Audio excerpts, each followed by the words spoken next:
Amewasili mjini Goma, Kivu Kaskazini, mashariki mwa Jamhuri ya Kidemokrasia ya Kongo, rais wa zamani wa nchi hiyo Joseph Kabila Kabange usiku wa Jumapili kuamkia Jumatatu Mei 26 kama ilivyotangazwa na uongozi wa waasi wa M23 AFC. Huku joto la siasa likiwa juu mjini Goma baada ya viongozi tofauti pamoja na mashirika za kiraia kushuhudia ujio wa rais mstaafu Kabila ndani ya mji wao, huku akipatikana pembezoni na hoteli Serena kunako hoteli kuu ya kifahari Pyramid Hotel, akishindikizwa na jeshi la taifa FARDC na ulinzi mkali wa MONUSCO. Baada ya ukimya wa miaka kadhaa, ujio wa Kabila pagoma wawapa wanasiasa wengi maswali kadha wa kadha, huku wamoja wakisema amekuja kuchochea vita na wengine wakisema amekuja kusisitiza mizozo. Ujio huo ambao umepongezwa na vinara nguli wa waasi hao wakiwemo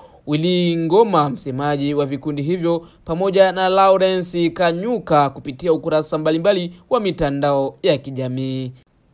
Heritier Gachegu ni mmoja wa viongozi wa wazalendo kwa Kivu Kaskazini, amuonya rais mstaafu Kabila, huku akiwahakikishia wakongomani ya kwamba hatua zote zitatumiwa ili kwenda kuwarudishia amani nchini humo. Wazalendo ambao tunagombania ngambo ya province ya Nord Kivu, sie wa CMC FDP, tunashukuru Mungu kuona ya kwamba rais wa zamani wa Kongo bwana Joseph Kabila anakamata hatua ya kufika tena Goma, mjini ambao inadhibitiwa na adui wa Kongo, jeshi ya Rwanda ya M23 na AFC ya Nanga Corneille Nanga. Na waza sie ombi letu, na sana sana sie ombi letu kwa Mungu, ni kuona ya kwamba wale ambao wana soutenir vita ya M23, wale ambao wanagombania wanasaidia M23 iwe ku mawazo, kipesa wala kisiasa,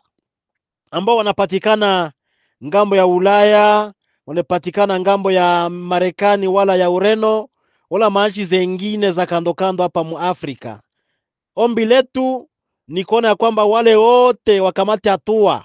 ya kukuya pamoja na adui, ili sie wote wakongomani ya sasa, sie wazalendo tuyue uhakika nani ndio adui wa inchi, nani ndio iko nasaidia Rwanda kuvamia udongo wa Kongo, kuua wakongomani, kuiba mali ya wakongomani,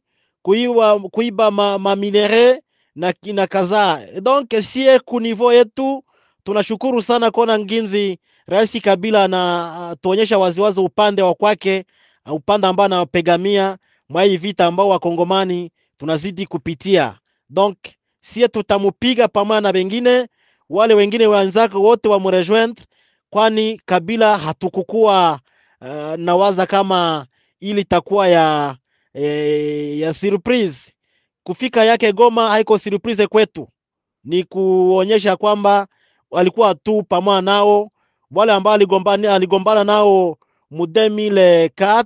mu 2001, wale ambao aligombana nao ma 2008 wala ma 2013, walikuwa kumbe pamoja. Wakongomani wote ambao wako informe manao ya kwamba Kabila ni mmoja wapo ambao wale ambao wanavamia udongo wa Kongo kila miaka 5 kupita. Kumbuka ya kwamba ni tangu wiki iliyopita ndipo rais huyo wa zamani wa nchi ya Kongo ya Kidemokrasia alitangaza kurudi kwenye siasa kwenye hotuba yake mbele ya maelfu ya raia wa DRC, ambayo alipata fursa ya kuikosoa serikali ya mwenzie Rais Felix Antoine Tshisekedi Chilombo. Kama mashariki mwa Jamhuri ya Kidemokrasia ya Kongo, Banza Tarsis za Jofa Media.